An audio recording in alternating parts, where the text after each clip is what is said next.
dia a todos que entraram depois aí do que eu falei bom dia. Nós estamos em 13 pessoas, 14, né? Vamos 9h30 pontualmente, vamos dar início à nossa aula nessa manhã. A graça e a paz do Senhor Jesus a todos. Nós estamos iniciando a transmissão da nossa Escola Bíblica Dominical. Sejam todos bem-vindos à Primeira Igreja Batista de Jandira, você que está nos assistindo agora ou você que irá nos assistir depois. Sejam todos bem-vindos. Nas duas últimas EBDs, vocês viram que eu não estava presente, mas é bom estar aqui de volta. Como o pastor disse a semana passada, nós estamos aí, tanto eu quanto o Cris, quanto o pastor Júnior e o pastor Leandro, estamos nos revezando aí nessa dinâmica de atividades de pregação, devocional, escola bíblica, enfim. Por isso que às vezes a gente, um está no culto, outro está na EBD, mas na maior parte do tempo eu estarei aqui com vocês, tá bom? Por isso estou hoje aqui de volta, com muita alegria. Preferi estar no templo, mas é bom a gente estar aqui juntos e compartilharmos da palavra do Senhor. Eu estava preparando a aula e eu estava fazendo as contas aqui e pensando, nós estamos na lição número 13 e essa é a nossa 7ª aula online, ou seja, nós já tivemos praticamente um pouco mais da metade aí das aulas online por conta desse momento que nós estamos vivendo. Então, se essa é a 7ª, nós temos 6 aulas anteriores. Se você está nos assistindo aí pela primeira vez e quiser pegar o histórico dessas aulas, elas estão todas disponíveis nos nossos canais, tanto no YouTube como aqui na própria página do Facebook. No YouTube você já tem uma live trabalhada pelo pessoal de comunicação, enfim, com os textos, já está mais trabalhado, mas estão todas aí disponíveis para que todos tenham acesso. E então nós vamos dar sequência ao nosso estudo. Nós estamos estudando a carta de Paulo aos Coríntios, Nós usamos como base essa revista, mas como tenho dito em todas as aulas, se você não tem a revista, não tem problema, porque você pode acompanhar através do texto, fazendo a maior parte aqui a exposição do texto. Enfim, não vou ficar tanto na revista, então isso não impossibilita que você tenha um conteúdo satisfatório aí por não ter a revista, tá? Nós estamos na lição 13, é uma continuidade da aula da semana passada. O pastor falou até o capítulo 7, até o versículo 16, eu falarei hoje do 17, do capítulo 7 até o versículo 40. E o autor ele propõe como título da lição aqui, casamento e questões específicas. Vamos orar, pedindo a direção do Senhor para que nós tenhamos um momento aí de aprendizado, que sejamos edificados e impactados pela palavra dele. Pai, nós te agradecemos por essa manhã de domingo, pelo tempo, Pai, que o Senhor nos permite abrir a Tua palavra e aprender sobre ela. Pai, nós não queremos ter conhecimento apenas teóricos, mas nós queremos ser impactados e transformados pela Tua palavra. Pai, que nessa manhã o Senhor produza isso em nossos corações, que realmente tudo que viemos a dizer aqui, ó Pai, seja do Senhor para as nossas vidas. Essa é a minha oração em nome de Jesus. Amém. Então vamos dar sequência aqui à nossa aula, Toda vez que eu dou aula, talvez eu fique um pouco repetitivo nisso, mas isso é uma questão um pouco didática minha para a gente entender o enredo da aula, tá? Eu sempre faço uma pergunta para você refletir, depois logo em seguida dou a resposta até pelo nosso tempo aqui, mas qual é o propósito de Paulo ao escrever a carta ou as cartas aos Coríntios, especificamente aqui a primeira carta? Paulo ele tinha um propósito. Paulo ele escreve essa carta porque ele recebe informações de diversas fontes sobre os problemas e as condições da igreja. Então isso chega ao ouvido de Paulo, algumas questões que estão ocorrendo dentro daquela igreja, e por isso, daquela época, ele não mandava um e-mail, ele não fazia uma live, ele não gravava um vídeo, ele escrevia uma carta, Ele escreve então essa carta para tentar ali exortar, tentar corrigir, tentar disciplinar a igreja. Então é por isso que Paulo ele é com esse propósito, esse é um dos propósitos principais pelo qual ele escreve essa carta. E aí eu já falei também novamente, vocês vão decorar isso, mas é importante a gente manter uma sequência quando a gente estuda um livro da Bíblia. A gente está falando da carta de Paulo aos Coríntios, então por mais que a gente mude professor, a gente mude os temas, a carta ela tem um desenrolar, ela tem um assunto que ela está sendo tratada e a gente não pode perder a sequência disso. Então, como todas as cartas, ou as cartas paulinas, ela começa com uma saudação, né? Paulo, então, ele escreve ali, ele identifica os leitores, ele expressa sua gratidão pela obra de Cristo entre eles. Então, quando a gente começa a ler Coríntios, do capítulo 1, do 1 até o 9, a gente vê essa introdução de Paulo na carta. Logo em seguida, Paulo vai gastar um tempo bastante da carta escrevendo do 1 a 10, dentro do nosso texto aqui, de 1 a 10, capítulo 1, verso 10, até o 4, 21, Paulo ele vai tratar dos problemas das divisões na igreja. Lembra que nós falamos que parece que existe uma concepção errada da mensagem do Evangelho, da perda da percepção da centralidade da cruz, há divisões entre eles, há partidarismo entre eles. Uns dizem ser de Paulo, outros dizem ser de Apolo, outros dizem ser de Pedro, e Paulo fala assim, todos esses foram instrumentos, e vocês se vangloriam nele, nem nós, que poderíamos de alguma forma nos vangloriar, estamos sendo usados por Deus aqui para trazer o Evangelho. Então, Paulo, de uma forma muito geral, ele vai lidar com essas divergências.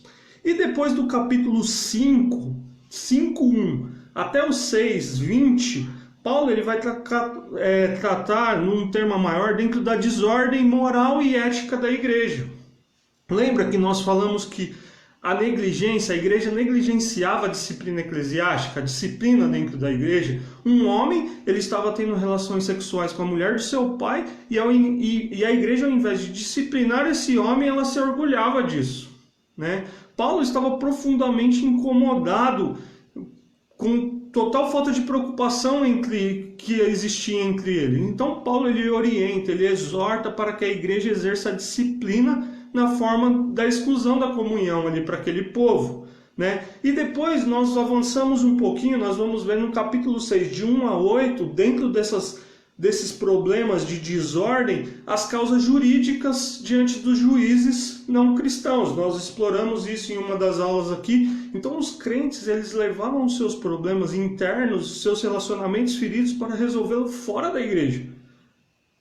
Porque eles estavam fracassando muitas vezes em viver sua posição em Cristo. Aquela igreja ela tolerava um sistema que permitia benefícios políticos e financeiros influenciassem nas decisões, em vez de buscar em Deus a direção para resolver um desentendimento que eles se voltavam para fora da igreja.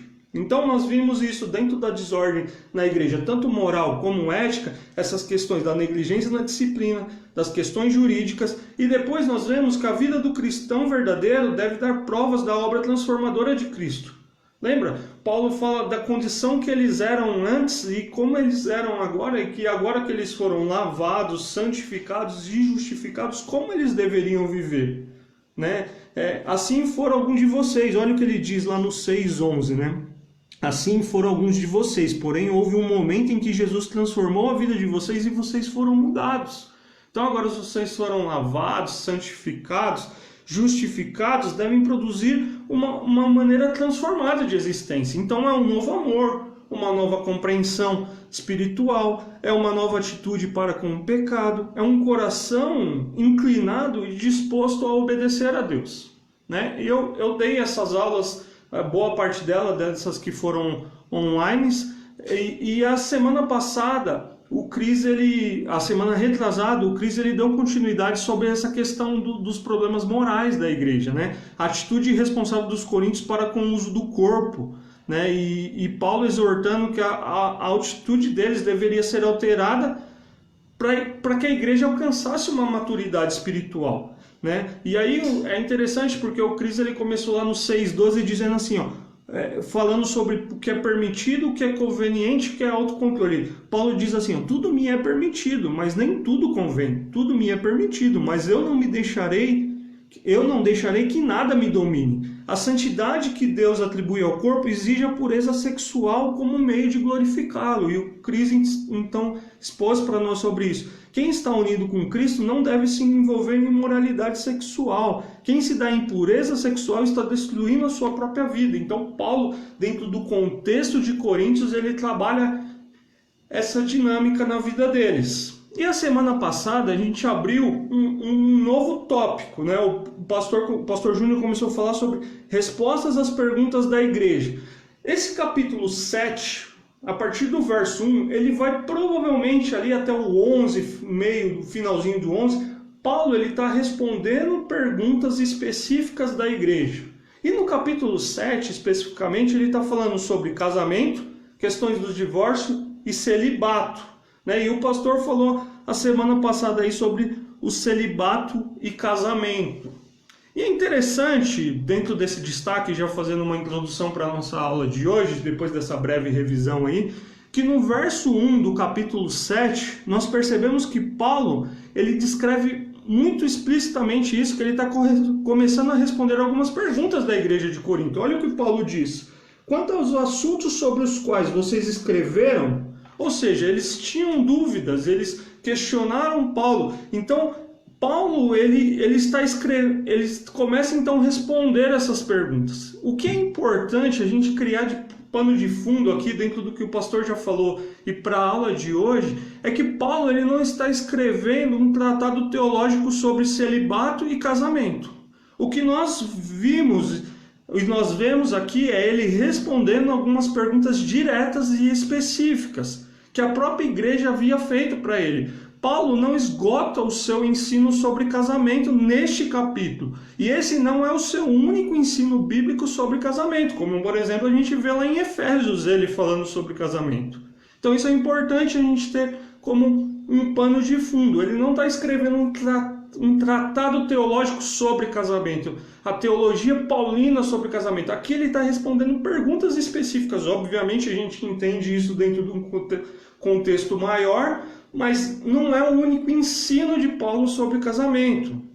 Por que isso é importante? Porque quando nós vimos a semana passada, havia dois extremos na igreja de Corinto. Um grupo pensava que o sexo é pecado, mesmo no casamento.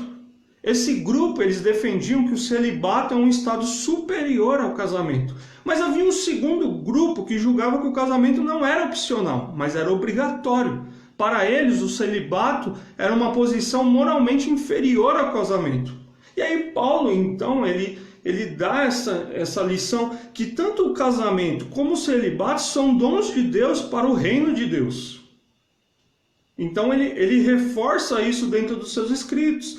Paulo também dá, dentro do que nós vimos na aula passada, alguns conselhos aos cônjuges cristãos e aos cristãos casados com não os cristãos. É como se a igreja também estivesse fazendo uma pergunta para Paulo. Devemos nós permanecer casados com cônjuges incrédulos? E aí Paulo ele escreve, não, você não deve se separar dele. Continua com ele. Para Paulo, eles deveriam permanecer casados. É um ato de desobediência dentro dos escritos paulinos. Casar-se, dentro da Bíblia, na verdade, casar-se com não cristãos. Casar-se com um incrédulo. Mas se a pessoa se torna cristã depois de ser casado, ela não pode usar esse acontecimento como base para separação. Então, o que Paulo está querendo dizer aqui é, se você já é casado, se converteu, veio para o Evangelho, tem um relacionamento com Deus, e você não, isso não é base para a separação do seu marido ou da sua esposa. Você deve permanecer casado. Havia uma dúvida a respeito da igreja com relação a isso. Eu não vou me alongar nesse assunto, porque isso foi assunto da aula passada, mas eu falei tudo isso, e principalmente o que o pastor falou na aula passada, porque ele é uma continuidade para chegar na aula de hoje. Paulo ele termina o verso 16 da semana passada, os versos anteriores, dizendo que é necessário que a pessoa que se torna cristã exerça influência no seu lar. Paulo começa então a dizer que a conversão não altera as nossas obrigações sociais, esse princípio de permanecer no estado em que se encontra, ou seja, casado, é parte de um princípio geral. Então, se você está casado e você permanece, isso está dentro de um princípio geral e que Paulo vai começar a escrever a partir de agora, que é o tema da nossa aula de hoje. Então, eu convido você a abrir comigo a sua Bíblia em 1 Coríntios, no capítulo 7, a partir do verso 17. Nós leremos até o 24 nesse momento. 1 Coríntios 7, a partir do 17. Para quem eu Desejei aí, entrou depois. Bom dia a todos.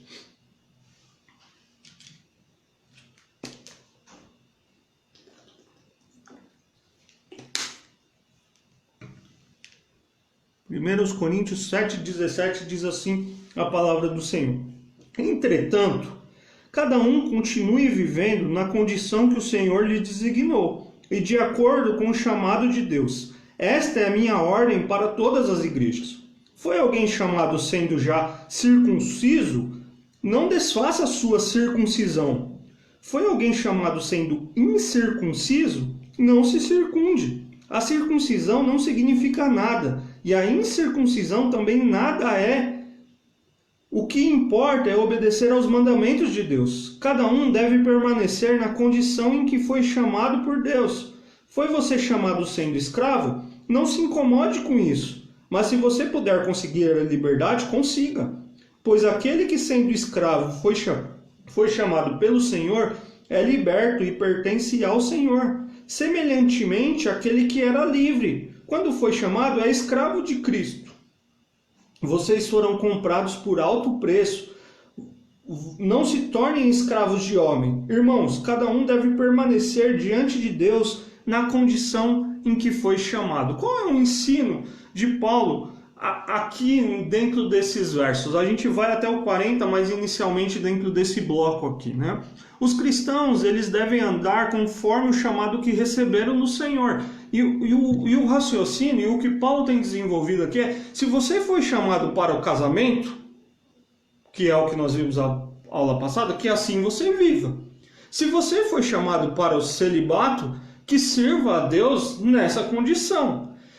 Mas nesses versos, dentro de um princípio geral, ele deixa evidente que esse princípio se aplica também a outras situações da vida. Tornar-se cristão não exige um rompimento radical dos vínculos já formados.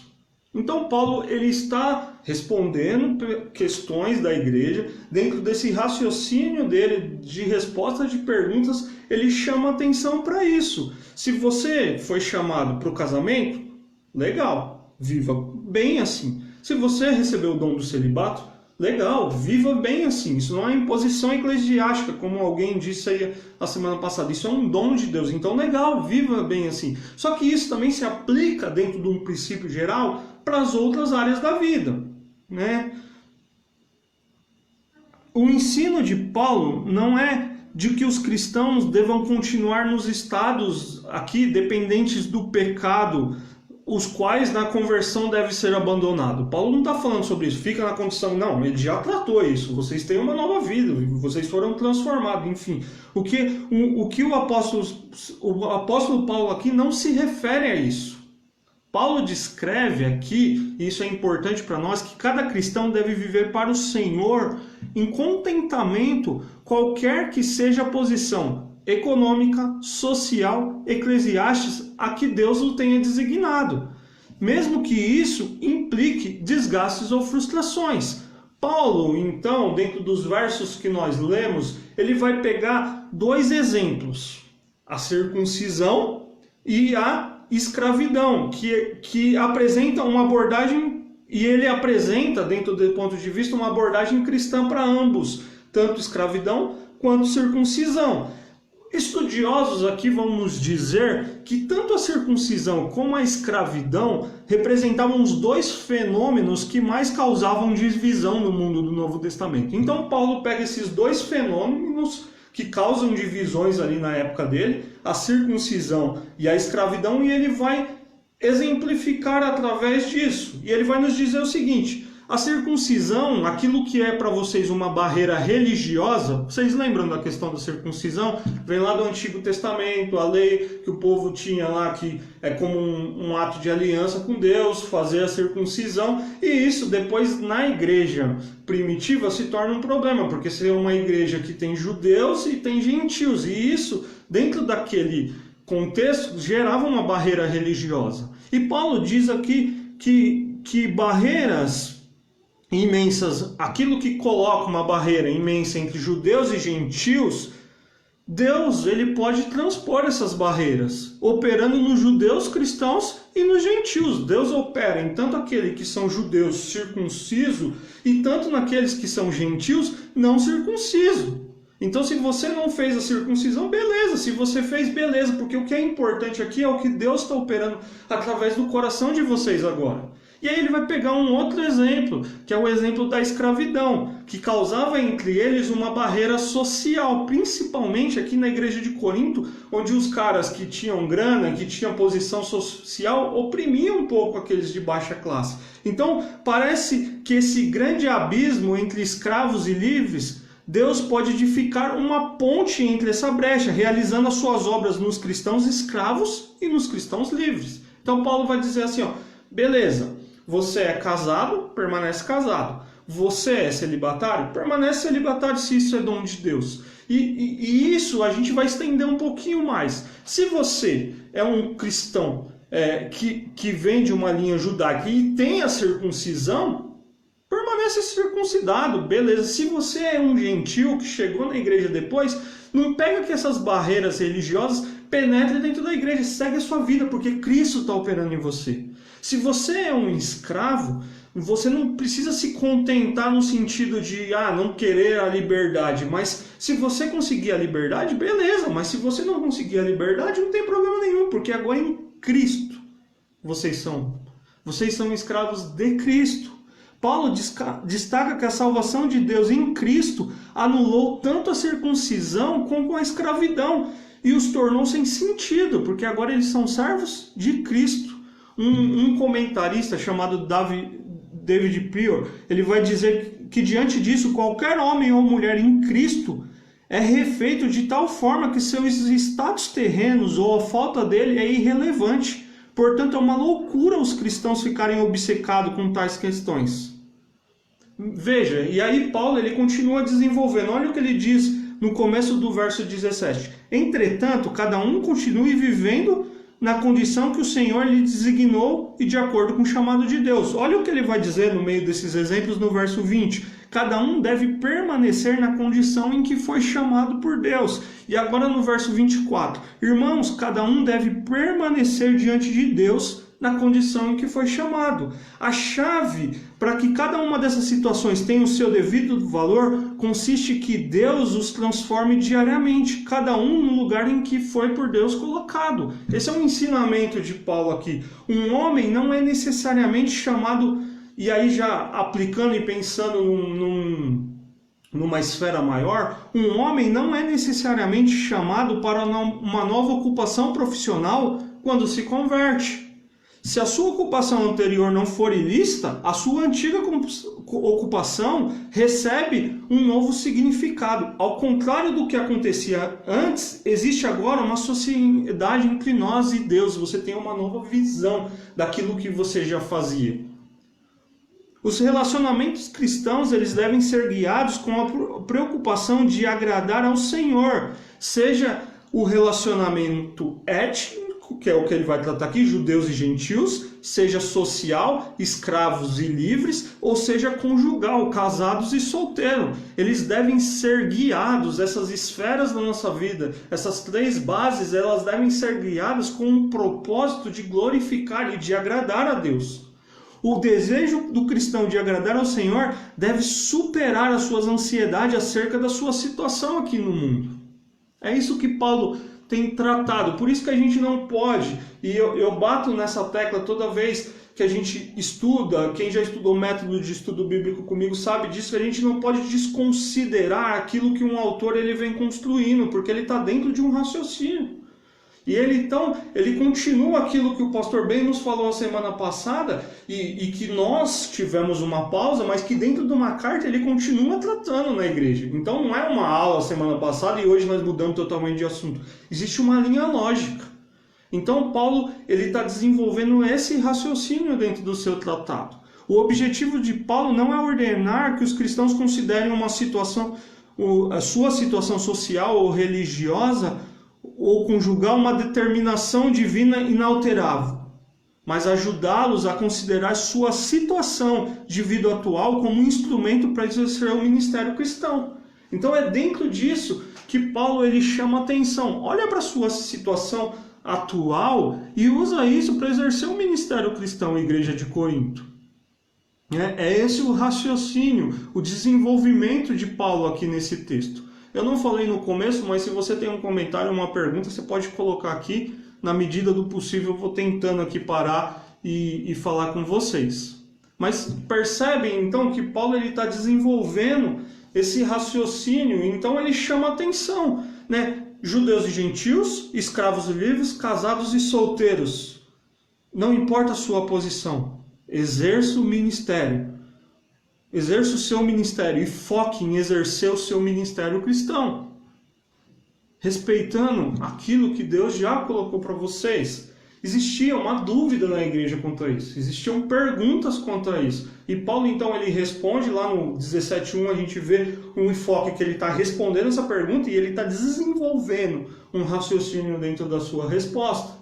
E aí parece que ele dá uma pausa aqui e ele fala, mas sobre isso também eu quero estender um pouquinho mais. Percebem o que o texto nos diz?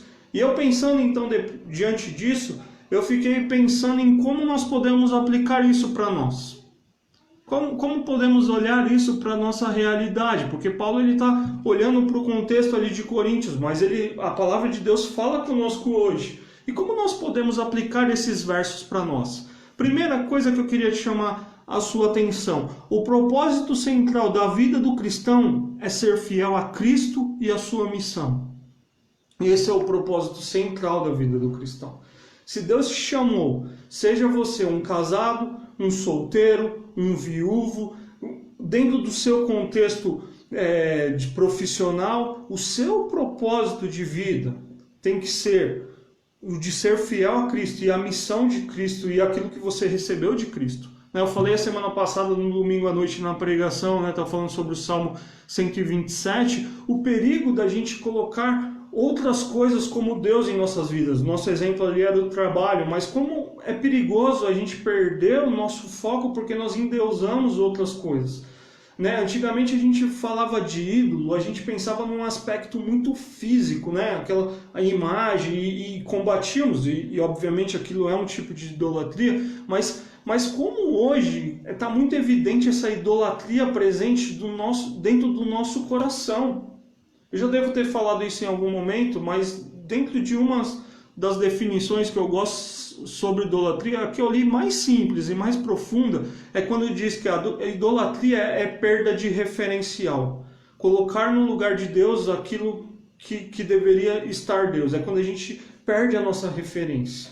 E Paulo aqui, ele chama atenção para isso. O propósito central da vida do cristão é ser fiel a Cristo. Segunda lição dentro desses versos aqui que nós podemos aplicar. Cuidado com interesses e desejos que tenham proeminência, ou seja superior em seu coração, e que estão obscurecendo o propósito do Senhor para a sua vida.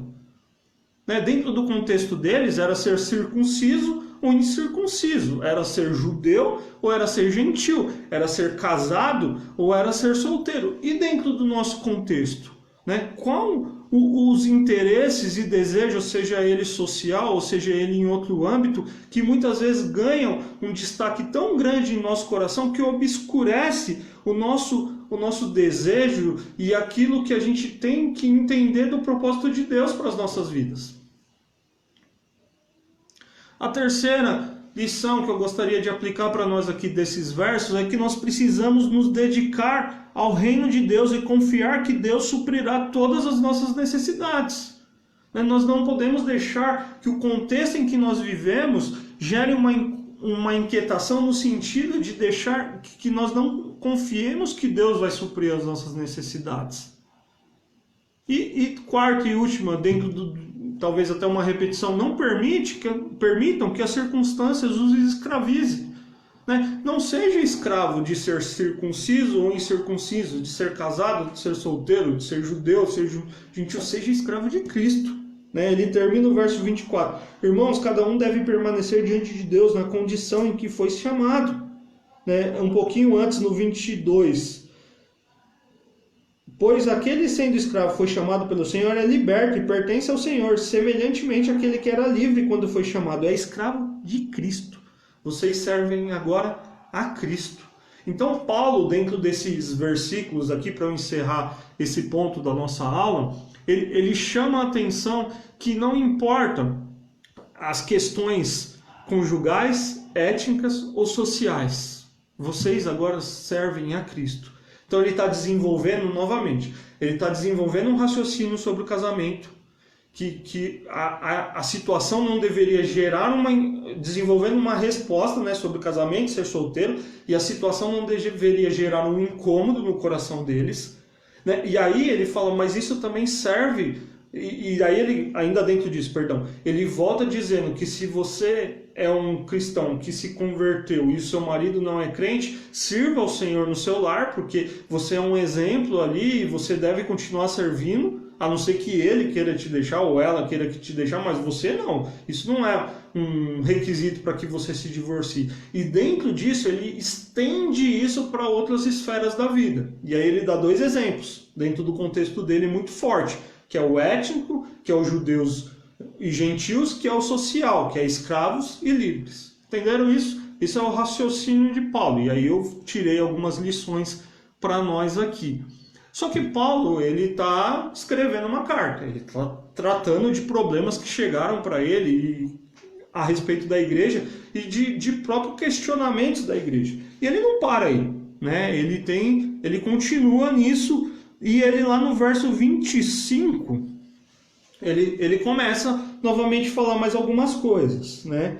Quantas pessoas virgens não têm o mandamento do Senhor, mas dou meu parecer como alguém que, pela misericórdia de Deus, é digno de confiança.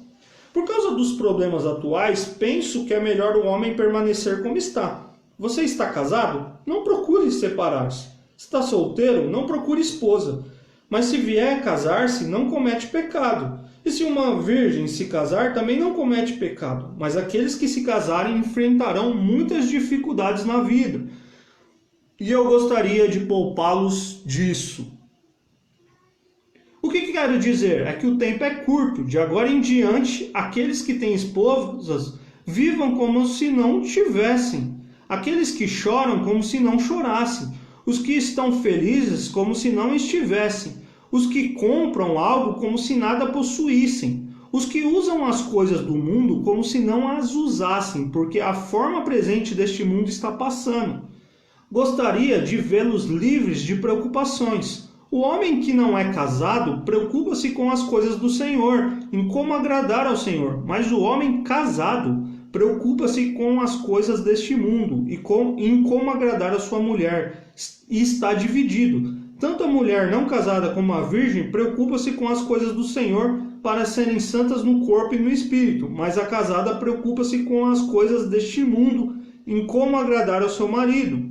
Estou dizendo isso para o próprio bem de vocês, não para lhes impor restrições, mas para que vocês possam viver de maneira correta, em plena consagração ao Senhor. Aqui a gente tem algo que a gente precisa entender, e no nosso ponto, numa primeira leitura, pode parecer um problema. Veja o que Paulo diz no verso 28, na segunda parte. Mas aqueles que se casarem enfrentarão muitas dificuldades na vida. E eu gostaria de poupá-los disso. Queria que você respondesse e falasse comigo aí o que você pensa sobre o que Paulo está nos dizendo aqui. Paulo, ele é contra o casamento, ele é a favor do celibato aqui. O que nós podemos entender com isso?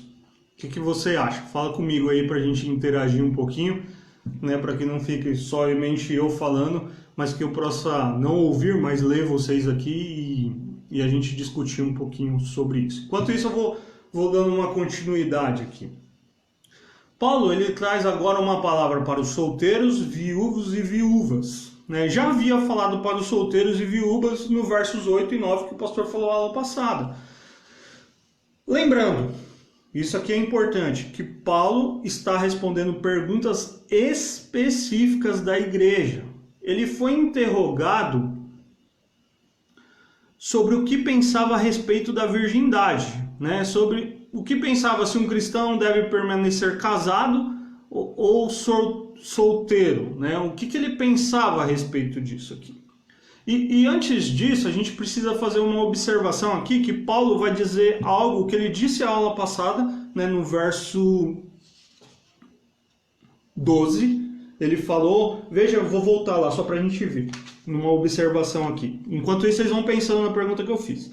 Aos outros eu mesmo digo isto e não o Senhor, né? E agora no verso 17, no verso 25, perdão. Quanto a pessoas virgens, não tenho o mandamento do Senhor, mas dou meu parecer, como alguém que pela misericórdia de Deus é digno de confiança. O que isso significa? Que observação a gente precisa fazer aqui? O fato de Paulo reconhecer que não tem o mandamento do Senhor... A Jéssica respondeu aqui, né? Fazer só uma pausa. Bom, acho que ele apenas alerta que a vida de casado não é fácil. Aí vai da escolha de cada um. Pois é, Jéssica. Vamos lá, vamos continuar aí para a gente interagir sobre isso, né? O fato de Paulo reconhecer que não tem o mandamento do Senhor é simplesmente um esclarecimento. Ele não tem um dito específico de Jesus que ele possa citar aqui na carta que ele está escrevendo. Alguns...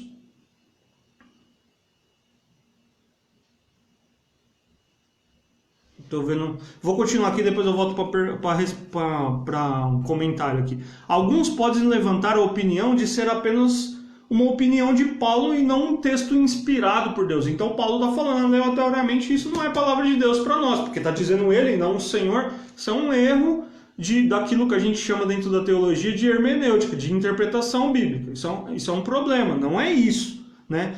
Tanto neste verso como no 12 da aula passada, Paulo faz uma distinção entre o que o Cristo ensinou e o que ele está ensinando.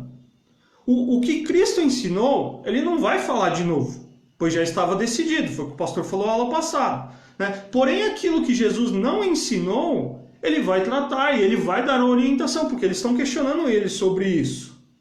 E essa orientação dele é apostólica, como aquilo que Paulo recebeu, e inspirada por Deus dentro do processo de inspiração dos textos bíblicos, né? E aí, no verso 26, Paulo descreve, né? E aí ele faz algumas considerações. Por causa dos problemas atuais, penso que é melhor o homem permanecer como está. No 28 ele vai dizer, mas aqueles que se casarem enfrentarão muitas dificuldades na vida e eu gostaria de poupá-los disso. No 29, o que quero dizer é que o tempo é curto. No 32, o que realmente eu quero é que estejais livres de preocupação. Essas frases de Paulo lidas assim, parece que Paulo demonstra uma certa preferência, entre aspas, pelo celibato. E aí Paulo vai dizer então as razões dessa preferência dele. E aí esses versos eles nos chamam a atenção, porque quando nós lemos parece que essa é a ênfase de Paulo. Pesquisando e estudando um pouco sobre esse tema, nós vemos que os estudiosos aí nos dizem que para entender o raciocínio de Paulo, nós precisamos levar em consideração os diversos fatores históricos. Né? O autor da revista, e eu vou para a revista, eu vou ler para vocês, ele cita alguns desses que estão em concordância com as pesquisas que eu fiz, por isso que eu vou utilizar aqui o autor da revista. Olha o que ele nos diz lá na página 71, se você tem a sua revista, se não, você acompanha comigo.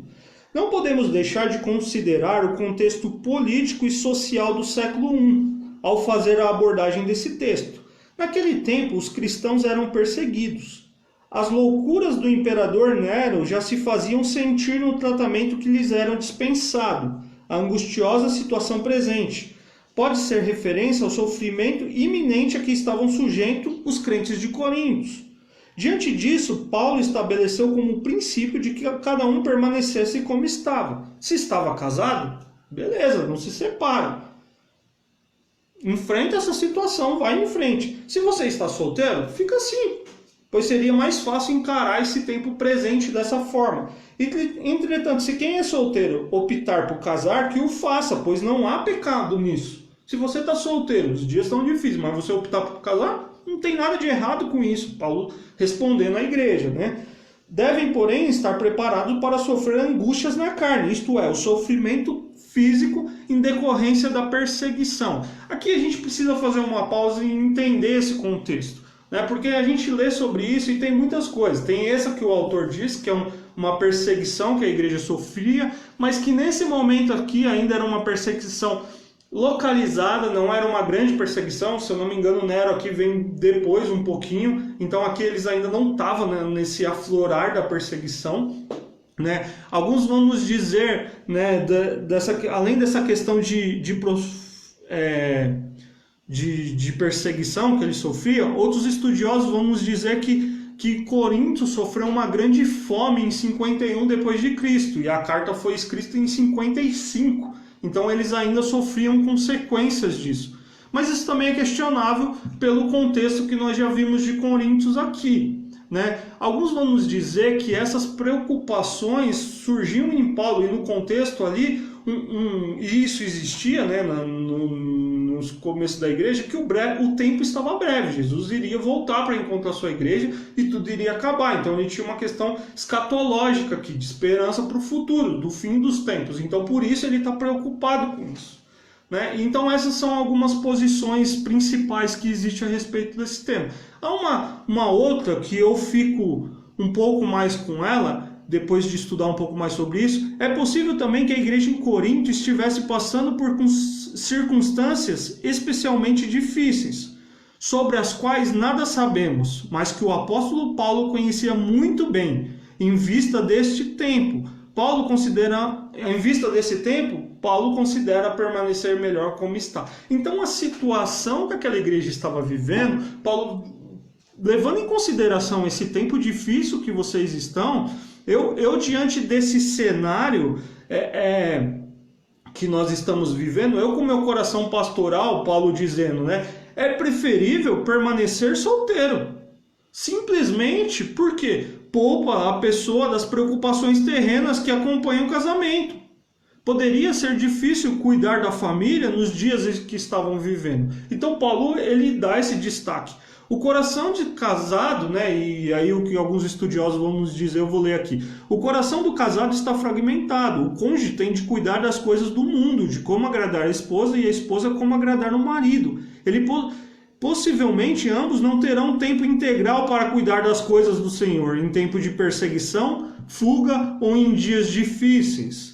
Esse contexto que eu vou defender a tese aqui, que nós não sabemos qual é, mas Paulo está preocupado com a situação local daquele contexto. Esse contexto ele é imprescindível para entender as palavras de Paulo.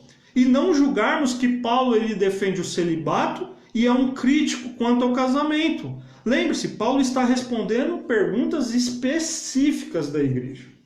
Então isso aqui é um contexto que a gente precisa entender, né? Porque Paulo ele está tratando. Então assim, ó, vocês estão preocupados em ser casado, em permanecer solteiro eu estou parafraseando aqui, ó, casado ou solteiro, vocês estão me questionando sobre isso. Diante desse cenário que nós estamos vivendo, que Paulo sabia e nós aqui não sabemos, temos ideias, enfim, mas não temos ele definido, eu estou dizendo para vocês o seguinte: diante desse cenário, visto que os dias estão breves, como ele vai nos dizer, eu dou a minha sugestão para que vocês permaneçam como estão. Se você estiver solteiro, legal. Lembra do raciocínio de Paulo? Se você estiver solteiro, legal. Sirva assim. Fique firme, sirva, aproveita que você não tem outras preocupações, né, de casamento, e quem é casado entende bem essas preocupações. Sirva ao Senhor dessa forma. Se você é casado, você está com a sua vida fragmentada, você tem uma família para cuidar. Você tem uma esposa, um esposo e filhos para cuidar. Então se dedique a isso, isso vai gerar divisões nesse momento que nós estamos enfrentando. Mas se você não consegue se segurar, que ele já vai falar antes, se você quer casar, você não tem o dom de permanecer solteiro, casa, porque não tem problema nenhum nisso. Entende? Esse no meu modo de entender, é o raciocínio que Paulo está nos ensinando aqui, né? Não significa com isso, vou voltar, Paulo ele não está fazendo um tratado sobre casamento aqui. Ele tem outras opiniões, e dentro da teologia paulina a gente entende sobre o casamento de uma forma muito mais ampla, pegando outras cartas que ele escreveu, né? Ele está respondendo perguntas específicas da igreja. Então, assim, entre a pergunta permanecer casado ou solteiro, levando em consideração o nosso contexto, fica como você está. Em resumo, né? É importante destacar que Paulo não está dizendo que os cristãos devem buscar a condição de solteiro em vez do casamento, mas que os solteiros devem perceber, e isso aqui é importante, que a situação pode fortalecer o serviço deles no reino de Deus. Então Paulo está respondendo essas perguntas, vou frisar novamente, e descrevendo os benefícios da condição de ser solteiro para o reino. Quando essa condição é dom de Deus, quando o celibato é um presente que você recebeu do Senhor para servir a Ele e a igreja dele. Ele está tratando isso dentro de um aspecto muito maior, e isso é importante. Por isso que eu vou repetir, vou ser repetitivo, mas para entrar na nossa cabeça, porque a gente ainda tem muito aquela ideia das caixinhas de texto bíblico. Você pega um versículo, Deus está falando com você, não tenho dúvida disso, é a palavra de Deus. Mas os textos, eles precisam ser entendidos dentro de um contexto maior. Então, a gente está estudando uma carta, e essa carta não é porque nós temos aulas todos os domingos por conta do nosso tempo, que ela simplesmente muda de assunto. Ela está desenvolvida dentro de um contexto. E lembra? Paulo começa a falar sobre essa divisão entre celibato, ser casado, um ser superior e outro não ser. Paulo fala da questão de se você não consegue se conter, vai lá e casa, porque é melhor. Paulo vai falar da questão de não se separar. Paulo vai falar da questão de quem é casado, se converte e é casado. Ele vai dizer que isso é uma condição que não dá parâmetro para simplesmente abandonar o outro, porque ele precisa ser um exemplo no lar dele. E aí Paulo, diante disso, como nós começamos a aula de hoje, ele abrange isso para outras esferas da vida, pegando um contexto ético, pegando um contexto social, e agora ele continua respondendo perguntas sobre é melhor casar ou ficar solteiro. E ele vai dizer, levando em conta esse tempo, fica do jeito que você está. Então a gente precisa entender esse desenrolar paulino. Né? O pastor Edmilson está nos dizendo aqui, né? O exemplo que estamos vivendo agora, se fosse para orientar novos, eu pediria para esperar um pouco para casar. Sim, é uma opinião pastoral, mas eu digo assim, dentro desse contexto, o contexto que nós vivemos é um exemplo. Né? Obviamente, quando eu fico pensando, e aí pegando um exemplo do pastor Edmilson aqui, eu mesmo, se alguém me perguntasse, qual é a sua recomendação? E aí a gente tem que ir na linha de Paulo. Se você está bem assim, acha que dá para esperar passar, pegando o nosso exemplo local aqui, essa pandemia, espera um pouquinho, passa, mas de verdade, se você quiser casar, marcar o casamento e tiver tudo funcionando, né, cartório, não sei como tá essas coisas aí, mas vamos em frente.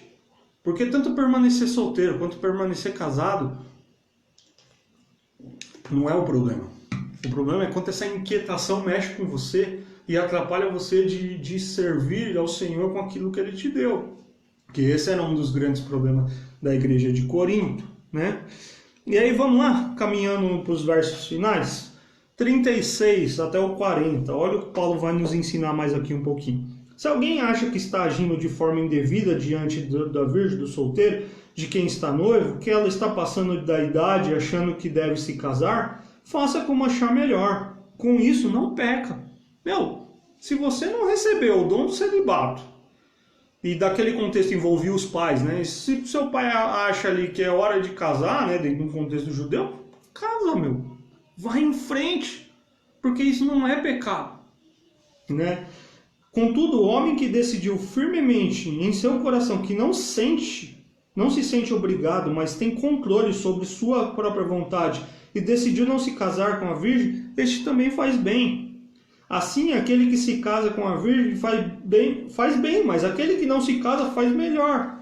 A mulher está ligada ao seu marido enquanto ele viver, mas se o seu marido morrer, ela estará livre para se casar com quem quiser, contanto que ele pertence ao Senhor. Em meu parecer, ela será mais feliz se permanecer como está. E penso que também tem o Espírito de Deus. Né? Paulo aqui parece ironizar um pouquinho no final. Né? Penso também que eu tenho o Espírito de Deus, porque ele sofria, ele se defendeu várias vezes ali sobre as acusações que ele sofria. Eu vou pegar um pouquinho aqui da revista, que eu acho que está pertinente aqui, e depois eu vou para minhas anotações. Página 72.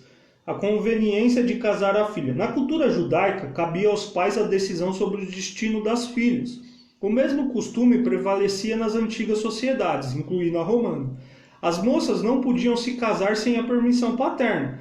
Dentro daquele contexto social, é que tem sentido as palavras de Paulo nos versos 36 e 38 que nós lemos. Cabia ao pai decidir se, diante da situação difícil e na iminência das perseguições, devia consentir ou não o casamento das filhas. Qualquer que fosse a decisão seria aceitável. Entretanto, se a filha continuasse solteira, teria maior liberdade para servir ao Senhor.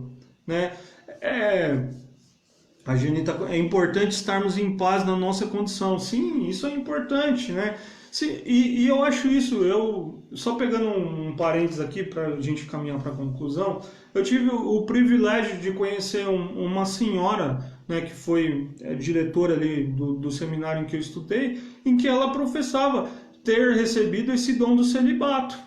E ela era feliz, e como dava paz e entender que isso existe quando eu ouvia ela falar as coisas, tipo, ficar pensando, nossa, ela recebeu esse dom. Né? Celibato não é falta de chegou a idade, é falta de opção de casamento. Celibato é dom de Deus. Celibato não é imposição eclesiástica, é dom, é presente. É ficar solteiro para servir ao Senhor. Né? É entregar os seus prazeres, a tudo aquilo, a Deus, que é o dono de tudo. Né? Se você é solteiro, e aí vou aplicar um pouquinho, pegando esses exemplos aqui, se você é solteiro e você deseja casar, né, busque a orientação de Deus diante disso. Mas se você é uma pessoa solteira e é bem resolvido com isso, está feliz, sirva ao Senhor, aproveite essa fase da sua vida. E se você é casado, não significa que porque você é casado por conta do coronavírus ou por conta de qualquer outro contexto, você vai decidir se abdicar de servir ao Senhor. Mas você tem que ser um casado, um servo de Deus na sua casa, servindo ao Senhor ali, com as preocupações, e tem que dedicar ao serviço ao Senhor. Então Paulo vai dizer, não tem problema nenhum. Aqui para nós, é melhor você ficar solteiro, porque o contexto parece que está nos dizendo isso. Mas se você casar, segue em frente. Né? Se você não recebeu esse dom de Deus.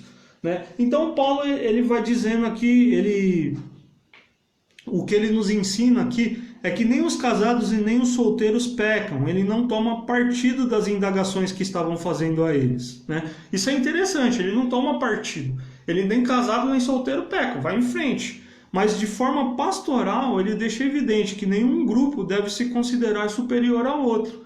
Lembre-se, Paulo está tratando de um problema na igreja, de grupos que se sentiam superiores a outros, de divisões. Esse pano de fundo não pode fugir da nossa mente.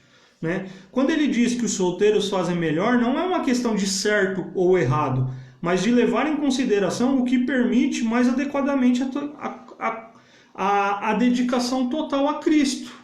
Né? Paulo deixa evidente aqui também nos últimos versos que o requisito para o novo casamento, depois da morte do cônjuge, é que o novo cônjuge faça parte da comunidade de Cristo. Né? Então, se você vai casar e é viúvo e vai casar ou viúva, que seja alguém na igreja. Né? Esse é um princípio geral, né, de Paulo, dos textos bíblicos. Para aqueles que estão para se casar, certifique-se de que o seu futuro marido ou esposa seja um convertido. Né? Não é a questão de você se converteu e agora o seu marido ou sua esposa não é convertido, mas se você já é um servo do Senhor, que você certifique-se, que alguém que você está escolhendo para construir a sua vida seja um servo de Cristo. Princípio muito negligenciado em nossos dias, vou chamar a atenção aqui. Né? Infelizmente, né? Essa teoria de que não, eu vou porque ele vai se converter ou ela vai se converter, não existe. Né? Podem existir exceções que Deus agiu ali dentro do propósito dele, mas esse não é um princípio norteador. Né? O que a palavra nos ensina é que se você é um cristão ou você é uma cristã, que o seu casamento seja fundamentado, né? Seja construído com alguém que professa da mesma fé que você. Né?